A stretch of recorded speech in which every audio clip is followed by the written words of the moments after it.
And we have breaking news now from the Aquarius, the SOS Mediterranean ship currently stranded in the Mediterranean with 629 migrants on board. Our correspondent Annelise Borges is the only broadcast journalist on the boat. Annelise, can you tell us what is the latest that you know? Well, we have finally received those instructions. We've been waiting for instructions for the past 30 hours here on this same position on standby off the coast of Malta and Italy. We have finally received instructions to go to Valencia. So Italian authorities have accepted that offer made by Madrid, by the Spanish government to take all 629 people aboard the Aquarius to Spain. Of course, even though having a clear vision as to what will happen is a good thing for people here, medics on board and staff have been warning against this trip. They said this will be an extremely difficult trip for the people on board. Take a listen to what the coordinator of SOS Mediterranean had to say about traveling to Spain. We could theoretically only do this kind of travel if we had a very limited amount of people who can be hosted and accommodated inside a protected space, so not being exposed on the open decks, because the weather conditions are expected to deteriorate significantly over the next days, and especially in unsheltered waters like we would encounter from here to Spain. So this is finally the plan that Italian authorities have been going with. We are now going to be heading to Spain, and there will be disembarking some of the people. 2 Italian ships are to be coming our way to disembark some 500 people so that Aquarius can travel to Spain with only 100 people on board. The other 500 will be also traveling to Spain. These 3 vessels will then, so Aquarius and 2 Italian vessels will be heading to Spain at some point today. And Annelise, we heard that both the weather and living conditions on the Aquarius are deteriorating. Can you tell us what life on board is like?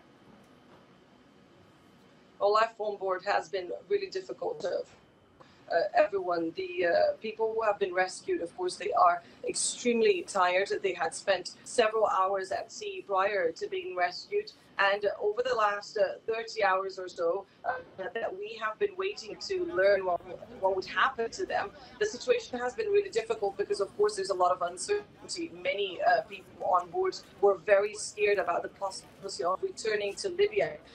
Medics and staff have been walking around the boat trying to reassure them, showing where we were on the map, telling them that we were much closer to Europe than to Libya, that we would not return them to Libya. And Libya is, of course, a huge concern for these people. Most of them have traveled through the country, and of course we all know what terrible conditions the migrants are subjected to when they are in Libya. I spoke to one of the pregnant women on board who has spent some time in Libya, and she told me about why she did this trip, what she was running away from. Take a listen. Away. There were like 300 girls in a particular place. They all ran away. What do you hope Europe will bring to your life? Yeah, I'm just hoping God give me the grace. I have my baby. I start working and I can send some money down for them to survive. Because in Nigeria, there's no money. I studied law.